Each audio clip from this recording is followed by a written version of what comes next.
Мен бала күнімде естуші едім. Біздің қазақ сартты көрсе күлуші еді.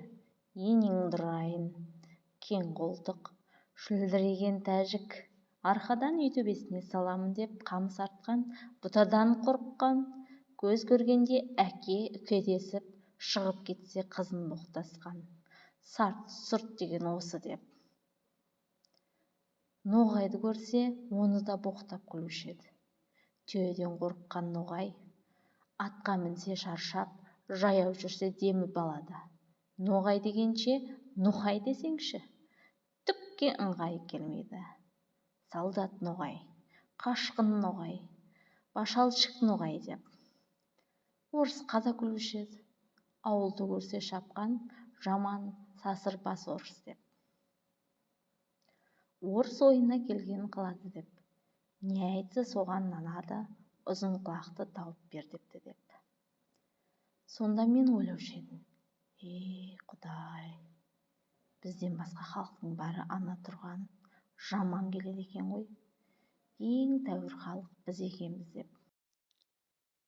Ғылым бағу жоқ.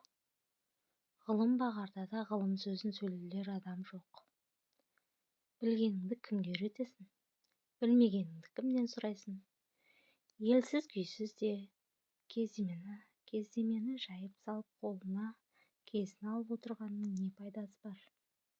Мұңдасып, шер тарқатар кісі болмаған соң, ғылым өзі де бір тез қартайтұғын күйік. Сопылық қылып дін бағу жоқ, ол да болмайды. Оған да тыныштық керек.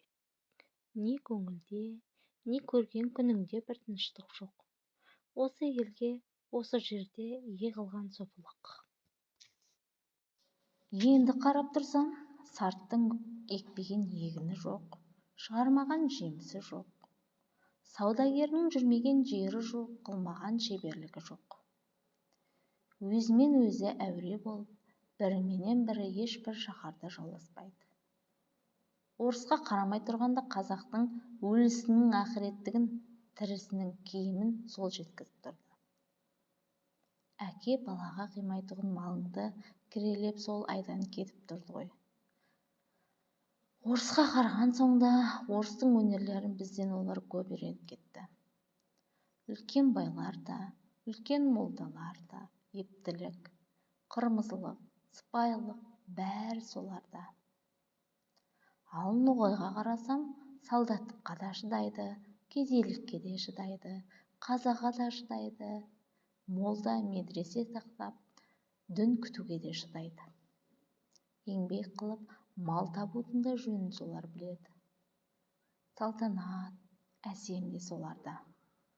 Оның малдыларына құзғын тамағымыз үшін біріміз жалшы, біріміз қош алушымыз.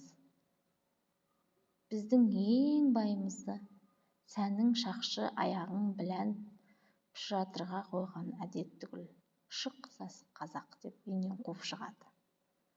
Оның бәрі бірін-бірі қуып, қор болмай шаруа қуып, өнер тауып, мал тауып, зор болғанның әсері. Ал орысқа айтар сөзім жоқ.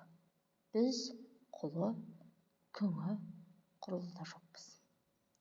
Бағанағы мақтан, бағанағы қуанған, күлген сөздеріміз қайда сонда?